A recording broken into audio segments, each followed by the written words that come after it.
Polijanao anatin'izay lafiny fanabeazana izay ihany sika efa nisy tamin'ireo sekoly tsy miankina no efa nanomboka ny taom-pianarana 13 efatra amby folo amby roa arivo tamin'ity andro androany ity.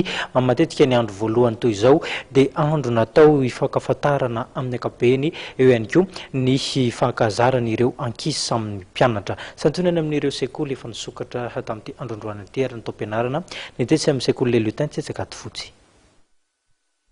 Ho an'ireo sekoly tsy miankina sasan-tsasany dia natomboka tamin'ity herinandro ity ny fidiran'ny mpianatra ho an'ny taom-pianarana vaovao 13 efatra amby folo sy roa arivo. Anisan'ireo niditra androany ohatra ny sekoly Lutin etsy Ankadifotsy.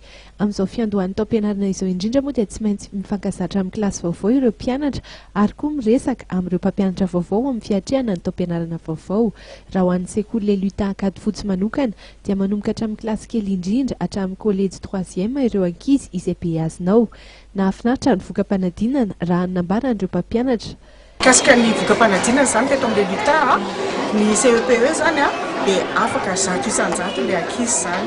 Teo amin'ny fidirana amin'ny 6e koa zany dia tsara satria azo ireo isaina amin'ny ratsan-tanana zany ireo hoe tsy nahazo ihany le 6e zany dia tsara kasika ny programme indray zany dia tsy mivoana amin'ny satria tsina manaraka ny manala fanadinana CEPE dia tikazay zany manaraka ny programme officiel tsy mivoana amin'iny fa kosa amin'ny maha école privée anay dia mbo manana ny anay manokana ihany koa zay everinay fa io no nampalazanay hatramin'izay teto ary mbola hiazakazahan'ny olona mankety aminay hatrany.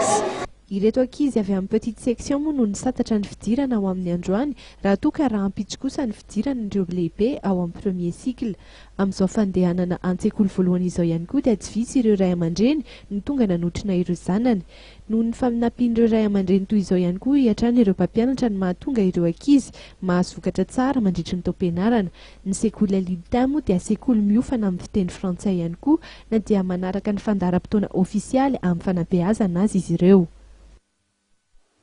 Zay ihany koa no amaranantsika ny fampahalalam-baovao tamin'ity takariva ity ny tontolo politika nisongadina dia ny fandehanan'ny ankola-faravalomanana hiazo an'i Afrika Atsimo izay andinian'izy ireo manokana mahakasika ny rahapirenena izay no nisongadina netana tamintsika dia fisaorana feno atolotrao tany tokantrano tany naharitra anjery ny fampahalalam-baovao hatramin'ny farany ho amin'ny rapitso amin'ny 7 ora arivo indray velomata.